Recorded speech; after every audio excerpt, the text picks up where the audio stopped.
So let's start with your first steps in visual arts. And I will ask you to remember. So far away. How far away is it actually? At the beginning of the 70s, I began to work really. Before I was a student, but a bad one. Really? Really. I was always in the movie, looking film and reading books. And at this time, you know, art was very conceptual and minimal, and it was not my taste. Did you know then that you are going to enter the art world the way that you did? You know, I was thinking, I am a woman, and what is that to be a woman and to try to do art? So I have no identity, and I wanted to be important. So I began to call me Annete Messager collector, Annete Messager trickster, Annete Messager practical woman, etc. And in the same time, with this kind of system, I could do a lot of different things with different materials, like drawings, photography, embroidery, books, album, collection. So, and now I think I mixed all the material together, all the Annete Messager together. There is a myth that says that you had an apartment, and this apartment was separated in two parts. In the one part of the apartment, you were living like a collector, and in the other part of the apartment, you were living like an artist. So you entered the spaces twice or three times a day, I don't know how many times, to pick up things that you have collected and to make artwork. Is that so? Yes, that's true. In my bedroom, I collect a lot of things from a magazine, newspaper, and I try to see what they wrote about women, about women having children or not. And so I did a lot of collections. The first one was the marriage of Annete Messager, and I took the photo in the newspaper. You have a woman and a man married. The name of the man was, of course, always the first one. And I put my name. So I did maybe 200 marriages.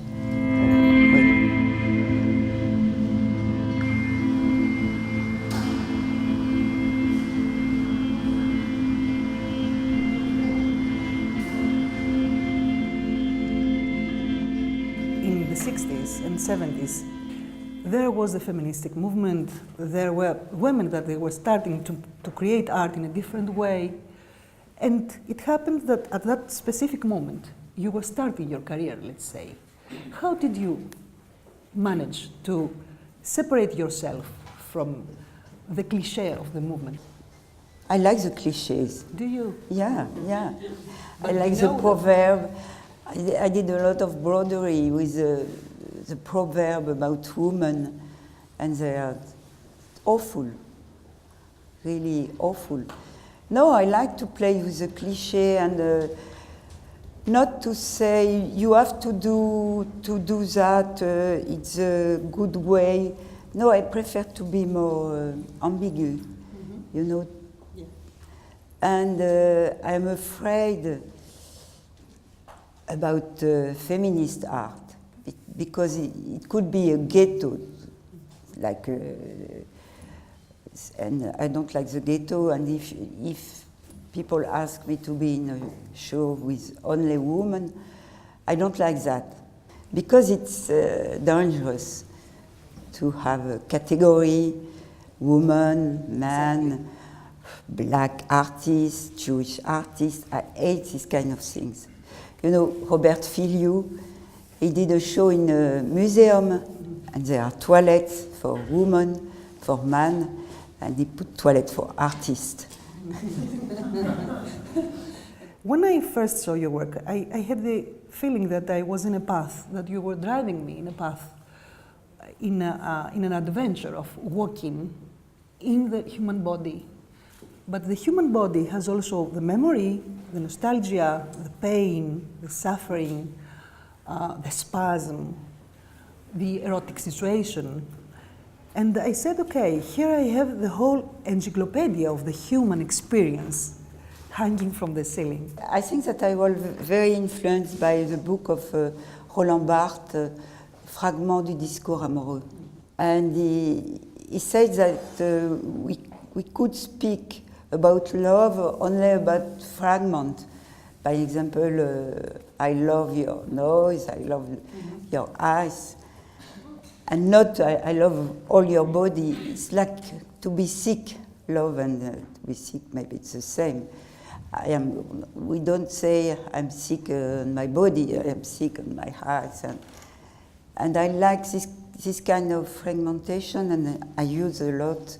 For example, in photography, I did a lot of black and white photo of my friends, focus on all the parts of the body. Mm-hmm.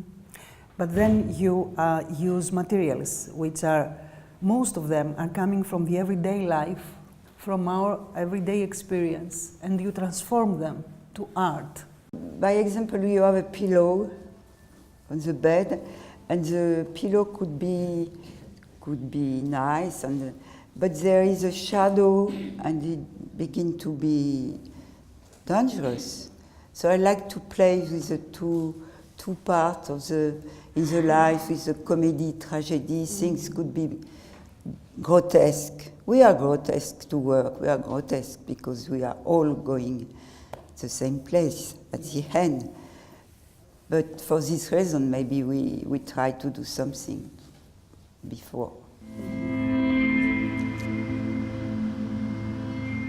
But a lot of my work is with black material. You don't connect that with mourning or yes, of sadness. Course, with the net. Mm-hmm. Yeah.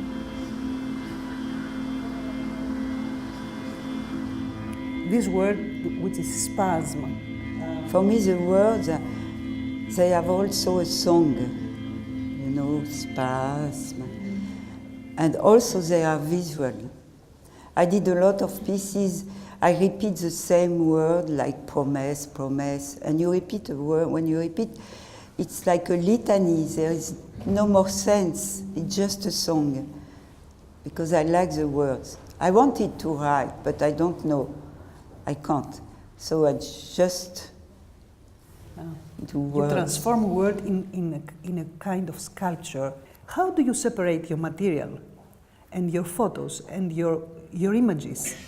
What is the canon that you have in your mind to do that? Nothing. Nothing?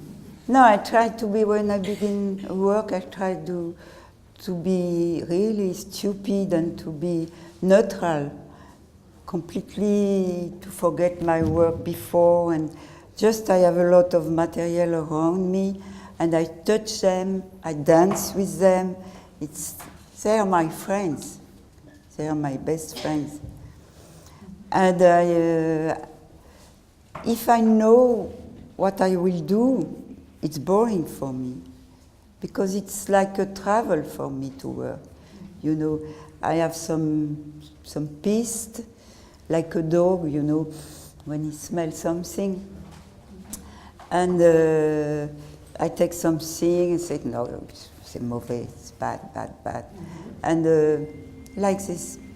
But I am always influenced by the street, by all the things. When I'm in the street, I see people walking, and the clothes, and